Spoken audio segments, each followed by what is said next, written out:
आत्मदहनाची।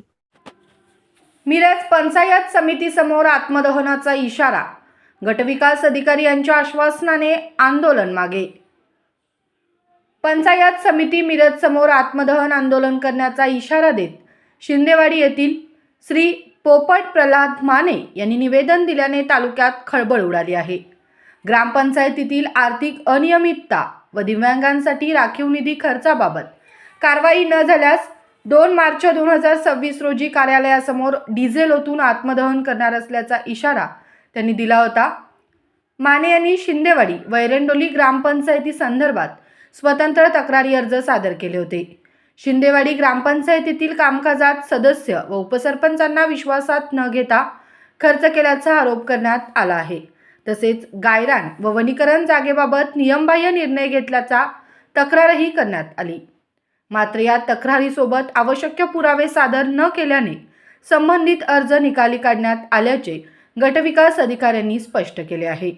दरम्यान एरंडोली ग्रामपंचायतीकडून सन 2021 ते 2022 ते 2024 ते 2025 या कालावधीत दिव्यांगांसाठी राखीव 5%, 10% व 15% निधी खर्चाबाबत तफावत आढळल्याची तक्रार माने यांनी केली आहे।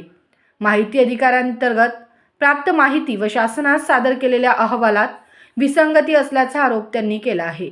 या संदर्भात संबंधित ग्रामपंचायत अधिकाऱ्यांना 7 दिवसात खुलासा सादर करण्याचे आदेश देण्यात आले आहेत। गटविकास अधिकारी ज्ञानदेव मडके यांनी पत्राद्वारे स्पष्ट केले की तक्रार क्रमांक 1 बाबत आवश्यक पुरावे अद्याप सादर झाले नाहीत, तर तक्रार क्रमांक 2 बाबत अहवाल मागवण्यात आला असून प्रशासकीय कार्यवाही प्रगतीपथावर आहे।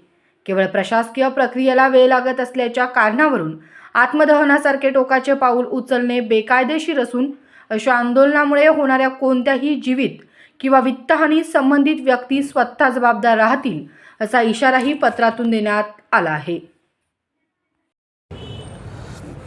2-3 आज मी पंचायत समितीसमोर आत्मदहनाचा इशाराचा आंदोलनाचा इशारा दिला होता। कारण एरंडोली ग्रामपंचायतीमधील गेले 4 वर्ष झाले दिव्यांगांचा 1ही रुपया निधी न खर्च करता त्या ग्रामसेवकांना खर्च केला असं मला तिने लेखी देऊन मी स्वतः वैयक्तिक दप्तर तपासून परत मला गायकवाड ग्रामसेवकांनी मला माहिती दिली तिथली पूर्णपणे की दिव्यांगाचा निधी न खर्च केल्याबद्दल।